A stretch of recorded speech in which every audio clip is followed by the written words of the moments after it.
Audio y video lo tenemos al doctor Francisco Jiménez, aquí a través de Radio Sucre. Doctor, ¿cómo va el matrimonio, creo, social cristiano? Bueno, yo creo que todavía estamos en la luna de miel. Todavía estamos... Bien dicho. Sí, todavía estamos en la luna de miel. Esperemos que la cosa siga así. Yo creo que el escenario afuera en el país es un escenario muy duro, con una crisis sanitaria muy fuerte, no solamente por el tema de la pandemia, sino por este reparto criminal que se llevó a cabo de los hospitales, de los cuales algunos políticos y no políticos medraron, y por suerte nos hemos ido enterando poco a poco de algunas cosas, pero eso hay que corregir.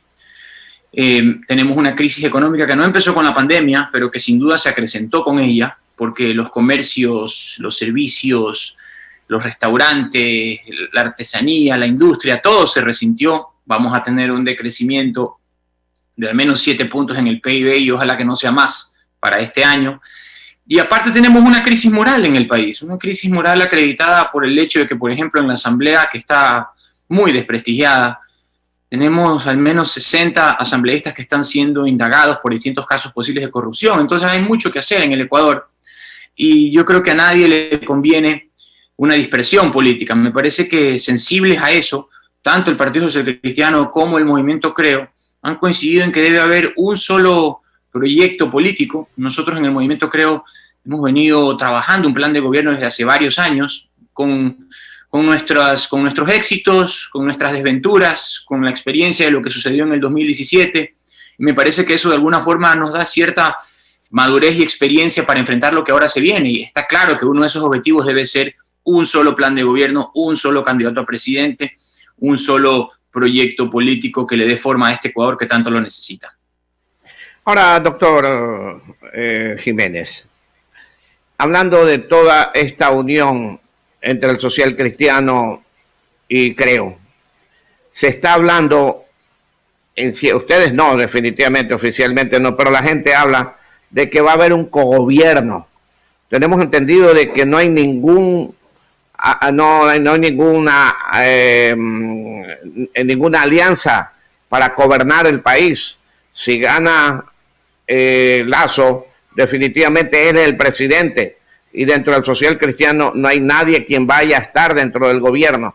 ¿Es así o no, señor abogado Jiménez? No se ha hablado de reparto de espacios, si es que eso se podría interpretar como cogobierno, pero está claro que cuando uno hace una alianza discute los temas. Por ejemplo, seguramente nos tendremos que sentar a discutir los temas de una posible agenda legislativa, seguramente tendremos que discutir los temas de algunos aspectos y variables del proyecto de gobierno.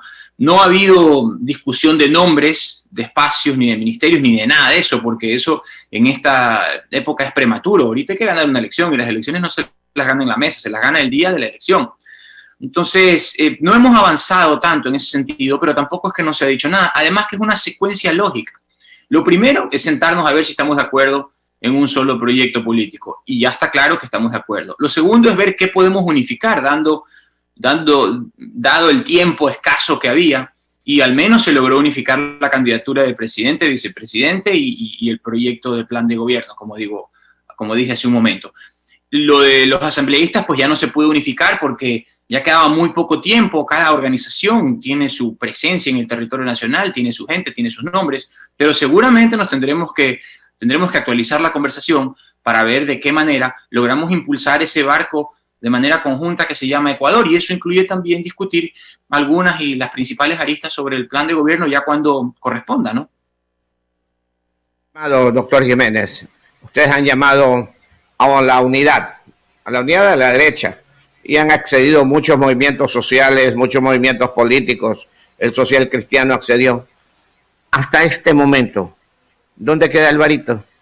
Que ya no va con su partido, definitivamente lo negaron, el Consejo Nacional Electoral. Las puertas están abiertas para Alvarito también, para el candidato Álvaro Noboa, aunque no va a ser candidato. Lo que pasa es que una semana nos decía que sí, otra semana nos decía que no, pero las puertas están abiertas para él. Tiene que haber sensatez en esto. Guillermo Lasso, el líder del movimiento Creo, ha sido muy claro en esto, tanto Álvaro Noboa como Otto Sonnenholzner representan espacios de aceptación en el país, tienen un nombre. En el caso de Álvaro Noboa, pues tenía una organización, pero no ha sido ratificada. Nosotros no podemos ser miopes, tenemos que entender que son tiempos complicados, no queremos que el país vuelva a ese atraso de estatismo, de deuda, de corrupción, de autoritarismo y de pseudo dictadura en que nos metió el correísmo, ni tampoco de improvisación de un día sí, otro día no y al siguiente día tal vez, en que hemos navegado con el gobierno de Lenín Moreno, repleto de buenas intenciones, pero hasta ahí nomás, porque no ha tenido ni siquiera ninguna planificación para poder gobernar el país. Entonces necesitamos certezas. Ha habido mucha incertidumbre y muchos problemas durante este año y hoy necesitamos certezas para gobernar. Y eso pasa también por entender que debe armarse un abanico político de unidad en el centro, en todo el espectro de centro, a la derecha, y también si es que hay movimientos de centro-izquierda que no sean fanáticos, por supuesto que sí. 8:20. Estamos conversando con el doctor Francisco Jiménez, presidente del movimiento Creo en Guayas. Doctor Jiménez, hablando del gobierno del presidente Moreno, ¿qué comentario le merece a usted hoy por hoy, o a su partido, no sé, que de 6.500 puntos en contra que tenía el Ecuador, hoy estamos en 920 de riesgo país? Primero, es una buena cosa para el país. Y segundo, no sé por qué se demoraron tanto tiempo. Si estaba claro que disminuir puntos en el riesgo país pasa por lograr un acuerdo con los multilaterales, ¿por qué entonces no se pusieron a trabajar en eso? Además que tuvieron harto tiempo porque en la pandemia estaba todo el mundo encerrado. Pudieron haberse dedicado desde el día 1 a trabajar exclusivamente ese tema. Se cancelaron unos valores ahí que es muy discutible que los haya pagado el Estado ecuatoriano cuando todo el mundo se estaba muriendo. En Guayaquil particularmente la gente se moría, caían como hojas que caen de un árbol, caían en la calle y nadie los recogía. Al menos las hojas pasa el carro recogedor y se las lleva y las pone en algún lugar, pero a los seres humanos pues los dejaban ahí pudriéndose 2-3 días, pues fueron escenas terribles que vivimos. No se entiende por qué el gobierno no trabajó esto desde antes. No sé si se dieron cuenta en el camino, no sé si tenían algún problemita que les quitaba tiempo, no sé la verdad, pero es algo que debieron haberlo hecho hace mucho.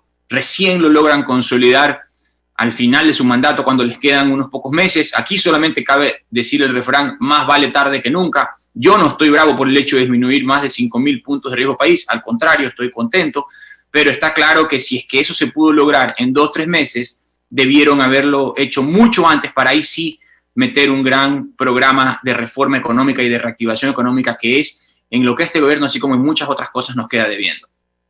Doctor Jiménez, primero, ¿usted cree en qué condiciones estuviésemos hoy por hoy si no se hubiesen pagado esos 350 millones de dólares? Primero. Segundo, ¿usted cree en su experiencia que renegociar 60.000, 30 millones de dólares se puede hacer en 2-3 meses? No, no se puede hacer en 2-3 meses, pero no es una deuda que surgió de la noche a la mañana.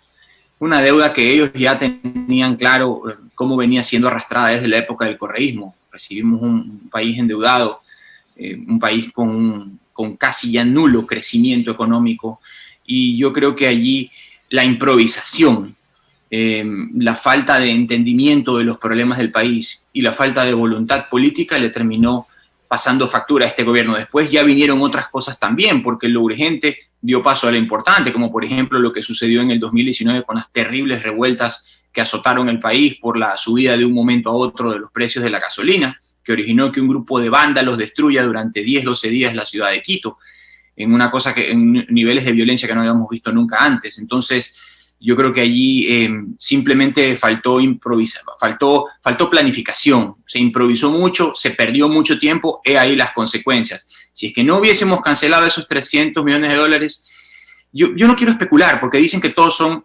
generales después de la guerra, pero a mí me impactó mucho la escena, las escenas que tuvimos que vivir en marzo y abril de gente muriendo en las calles, sobre todo en mi ciudad.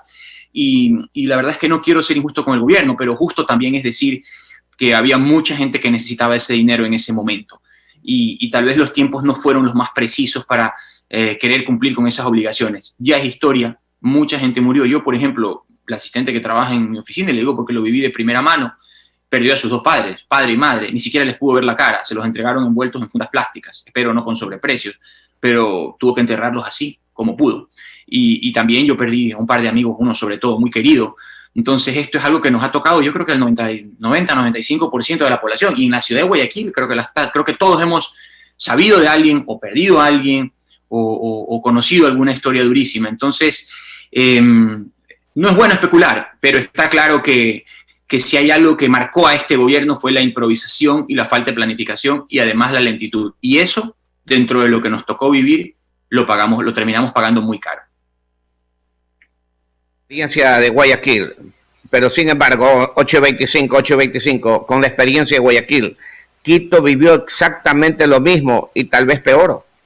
Gente muriendo en la calle, en los hogares, etcétera, etcétera. Sí, yo no creo, le digo sinceramente, mi querido doctor, que fue la administración haber llevado bien o mal. Yo creo que fue una pandemia que nos cogió a todos, como decimos, vulgarmente, y disculpe la frase, con los pantalones abajo. Nos cogió a todos de improviso. Realmente nos revolcó y fue tan rápido todo. Sí, sin duda, sin duda. La verdad es que fue una pandemia mundial. De eso no se puede acusar a nadie, porque cuando viene un tsunami, cuando viene un terremoto, cuando viene una de estas catástrofes, encima a nivel planetario, porque es algo que el mundo jamás había conocido a esta escala, porque ni siquiera una guerra, porque usted sabe, cuando hay una guerra, por ejemplo, una guerra mundial, no es que la economía se detiene, la economía se transforma. Ya no se fabrican mantequillas, ahora se fabrican balas. Ya no se fabrican refrigeradoras, ahora se fabrican tanques. Entonces no es que nadie deja de producir, hay gente que se hace millonaria en la guerra, porque la economía no se detiene, la economía se transforma. Es más, en algunas industrias se acelera, solo que se vuelve belicosa, obviamente por los tiempos. Acá no pasó eso, acá la economía se detuvo, es como que la Tierra hubiera terminado de rodar. Y en eso estamos de acuerdo. Usted ha llegado a algo realmente increíble. 8:26. Estamos en guerra, definitivamente, y es una guerra mundial. Entonces, los que vendían mantequilla ahora fabrican balas y venden balas, correcto. Pues nosotros estamos en esa oportunidad hoy por hoy. Lo decíamos con la doctora Katia Murrieta en la mañana. Somos un país agrícola y hablamos de que el mundo se está muriendo de hambre, se va a morir de hambre. Entonces nosotros tenemos absolutamente toda la posibilidad de exportar muchos productos y nos haría un bien a lo mejor esta situación si lo sabemos manejar. Sí, nadie busca las desgracias de otros, pero está claro que tenemos el derecho a sobrevivir y tenemos el derecho a reinventarnos. Y no solamente le comento ese aspecto, también el señor Trump, el presidente Trump, anunció que por todos sus problemas que tiene con China y todas las disputas que mantiene con ellos por diferentes aspectos anclados en la economía mundial, él ha decidido o ha anunciado, hay que ver si lo hace también, que va a sacar a un poco de empresas norteamericanas de China. Eso también es una oportunidad para nosotros, para Latinoamérica, porque si nosotros logramos consolidar un marco jurídico estable, una administración de justicia independiente, un acceso a crédito en mejores condiciones, una competencia internacional para abaratar el costo del dinero, un escenario impositivo con mayor estabilidad, como por ejemplo lo que implementaron en Estonia, pues vamos a estar en condiciones de aprovechar esas circunstancias. Y siendo como somos un país agrícola con una capacidad de productividad importante, si logramos que los agricultores, como se está promoviendo, por ejemplo, en la consulta popular,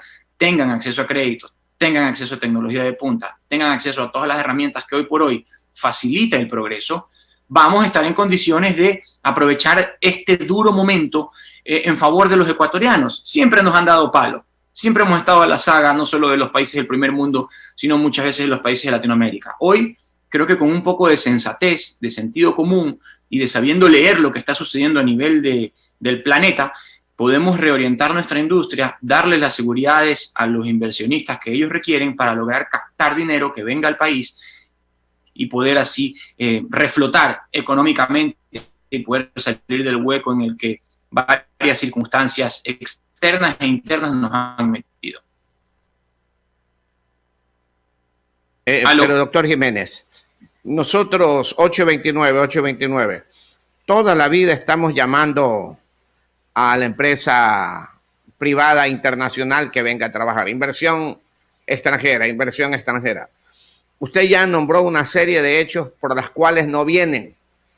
Pero ¿cómo hacer con el problema laboral también, que eso es algo que detiene a la empresa extranjera totalmente, con el terror de que un momento dado, que ya pasó en otros momentos, armen unos sindicatos terribles y destruyen a la empresa y hasta se quieren quedar con la misma, doctor. Es correcto, el marco laboral es anacrónico. El código data de los años 60, cuando pues se vivía la Guerra Fría y el mundo estaba enfrascado en tareas belicosas entre la izquierda y la derecha, y eso se reflejaba a nivel interno de los países en la creación de sindicatos, en el enfrentamiento con el empleador. Algo nos queda de eso, porque sigue habiendo posiciones muy disímiles entre el sector empleador y el sector trabajador. Pero en la medida en que hay un poco de madurez, que cada uno entiende sus roles y que sobre todo hay un ejecutivo con los pantalones bien puestos para hacer entender a ambos sectores que así no podemos seguir, que necesitamos una diversificación del mercado laboral, tanto desde el punto de vista de las barreras de entrada como de las barreras de salida, vamos a estar mejor. Lo que está claro es que el Ecuador no puede seguir con el marco laboral que mantiene actualmente. Mire usted, el otro día conversaba con un amigo, yo no he podido viajar, hemos estado 8 o 9 meses aquí enclaustrados. El otro día regresaba un amigo de los Estados Unidos y me decía que el 60% de los carros que ve en la calle son híbridos de este fabricante Tesla, que pues aparentemente es un genio, Elon Musk, y que ya empiezan a pulular por toda la ciudad las electrolineras, que a diferencia de las gasolineras uno llega, coge la manguerita, le mete algo de electricidad a su carro y sigue circulando, abaratando en un 70, 80, 90% los costos, en este caso ya no de combustibles fósiles, sino de energía más limpia. Imagínense el nivel que ahora ya están en Estados Unidos. Y nosotros seguimos discutiendo si es que podemos ponernos de acuerdo entre empleadores y trabajadores para ver qué mercado laboral tenemos un poco más ágil. Eso tiene que terminar. Tenemos que entender que la inmovilidad y la distancia tan pasional a veces entre ambas posiciones no nos hace bien. Y obviamente habrá que hacer algo de sacrificio de parte y parte, porque toda la parte de la torta no se va a poder llevar ni uno ni otro sector. Pero si seguimos así, nunca vamos a poder alcanzar niveles de productividad continuados, porque una cosa puede ser como se logró en el año 2010, 2011, con los altos precios del petróleo, un nivel de Producto Interno Bruto de 6-7%, pero eso es un espejismo en el desierto, no es sostenible. Nosotros para poder retomar, o mejor dicho, alcanzar un poco a los países que van adelante nuestro, necesitamos al menos 6, 7, 8 años de alta productividad, con más de 5 puntos de crecimiento en el Producto Interno Bruto. Y eso se logra modernizando el escenario laboral, modernizando el escenario contractual, dándole garantías a la inversión privada, dándole garantías de independencia a la administración de justicia y generando un marco de estabilidad política en el país. ¿Es difícil? Sí, no es fácil. ¿Es imposible? No, no es imposible, porque países más conflictivos que el nuestro lo han logrado. Lo que tenemos que hacer es tener un plan de gobierno claro, que lo tenemos, construir una unidad que la estamos construyendo y que ya hay varias organizaciones políticas como el Partido Social Cristiano y 43 organizaciones más que se han sumado, y tener las ideas claras para poder impulsar el proceso de desarrollo que requiere el país. Es una gran verdad, mi querido doctor, lo que usted dice. Pero hablando de planes de gobierno, ¿cuáles son? 27 para las 9, 27 y las 9. Sí, me preguntaba algo, Vicente, es que no le vi. Sí, hablando de planes de gobierno, ¿cuáles son? Uh-huh. A ver, yo creo que un plan de gobierno tiene 4, y eso es así es como se ha trabajado acá también. Tiene 4 aristas básicas. El primero, buscar el crecimiento económico. El segundo, lograr la estabilidad política. El tercero, la consolidación y el respeto institucional. Y el cuarto, ampliar la cobertura de los servicios públicos. En función de esos 4 ejes se diseña todo plan de gobierno, porque ya está comprobado a nivel mundial que los países que salen adelante y tienen éxito respetan esas 4 aristas. En el tema, por ejemplo, del crecimiento económico hay muchísimo que hacer. Hay que reformar la ley de mercado de valores, hay que reformar el código de trabajo, hay que generar la posibilidad de tener acceso a crédito en mejores condiciones, hay que buscar tecnificar el agro, hay que ver la manera de reducir aranceles en el porcentaje adecuado para, por una parte, proteger la industria, pero por otra parte también generar nuestro acceso a los mercados internacionales. Se trata de una medida técnica e inteligente que no se hace ni totalmente ni de la noche a la mañana, sino que debe hacerse con gente especializada, pero debe pensarse en hacerla. Entonces, hay una serie de medidas sobre las cuales se venía trabajando. Por ejemplo, en el marco impositivo, hay que buscar tener un acuerdo impositivo que nos dé estabilidad de 4 años. En los últimos 5 o 6 años hemos tenido 30 reformas en materia tributaria. Cuénteme así, ¿quién planifica? ¿Quién planifica o se mete en la extraordinaria aventura de abrir un negocio teniendo por delante 30 reformas tributarias? Eso no puede seguir pasando. El impuesto a los consumos especiales, que primero se entendió desde un concepto más bien ambiental, de salud, penalizando a los cigarrillos y me parece que era algún otro rubro de las mismas características, hoy se ha dirigido también al Internet, a las telecomunicaciones y a tantas otras cosas, desvirtuando la razón por la cual fue creado. El impuesto a la salida de divisas es otro tema que también hay que revisar y en la medida de lo posible disminuir. El otro día yo lo escuchaba a este chico Arauz hablar de que hay 30.000 millones de dólares afuera y que esa plata, que son de las, él decía, ¿no?, de las, entre comillas, familias más pudientes del Ecuador y que había que buscar la manera de traerlas. ¿Y cómo las va a traer? ¿Que le va a poner una pistola en la cabeza a la gente? Así no se gobierna. Ellos creen equivocadamente que pueden gobernar a partir de decretos o con el miedo en la mano. Y esa es una forma irresponsable de pretender armar un proyecto político, un programa de gobierno. Uno no gobierna poniendo una pistola en la cabeza a la gente, sino con incentivos y desincentivos. Este señor, que es PhD, o no sé si dicen que ha hecho estudios en economía, creo que no acudió a la primera clase básica de economía, que es que la economía no se gobierna con decretazos, sino con incentivos y desincentivos. Y eso lo sabe todo el mundo. Entonces, yo francamente cuando lo escucho me da un poco de terror, pero tenemos que seguir avanzando y tenemos que buscar la manera de hacer conocer nuestro programa político y las medidas que estamos dispuestos a tomar con sensatez y con sentido común a la mayor cantidad de ecuatorianos para poder vencer con absoluta claridad en el próximo 2021. Doctor Jiménez, 24 para las 8, 24 para las 8 con el doctor Francisco Jiménez, director provincial de Creo. ¿Está usted de candidato asambleísta? Es correcto, sí, yo estoy de candidato asambleísta, así es. ¿En qué distrito? En el distrito 2, en el primer puesto del distrito 2, así es. Va a salir definitivamente. Mire, doctor. Hay que trabajar. La verdad que quisiéramos... Hay que recorrer la calle. Sí, definitivamente. Mire, doctor, quisiéramos hablar mucho más, el tiempo se nos vino corto, pero aquí nos llega una pregunta. ¿Qué hay de verdad sobre la salud del candidato Lasso? Bueno, él está bien, él en general está bien. Tiene una dificultad para caminar, eso está claro, tiene una dificultad para caminar, pero no es una inmovilidad, camina un poco más lento, no es algo que se produjo en su cuerpo naturalmente, es producto de una mala práctica que ni siquiera fue aquí, paradójicamente, fue en el extranjero.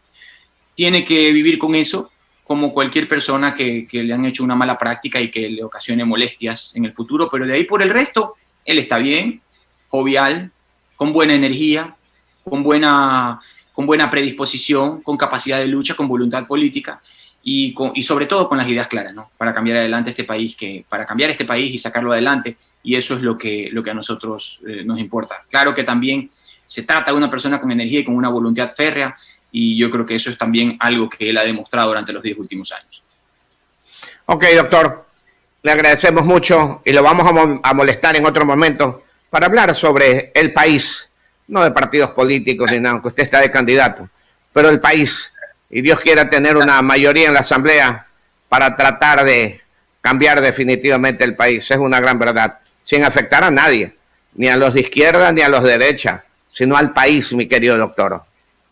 Claro que sí, Vicente, usted sabe que siempre es un gusto poder conversar con usted y además conversar estas cosas que son importantes, no es tan común en las entrevistas porque muchas veces nos concentramos en lo político y en lo inmediato, pero el país y los diversos problemas que tiene y la manera de encararlos también es importantísimo y entender también lo que está pasando afuera es fundamental para que nos vaya bien adentro. Doctor, muchas gracias. Lo molestamos en cualquier momento. Claro que sí, Vicente. Un abrazo y muchos saludos a todos los que están ahí en cabina.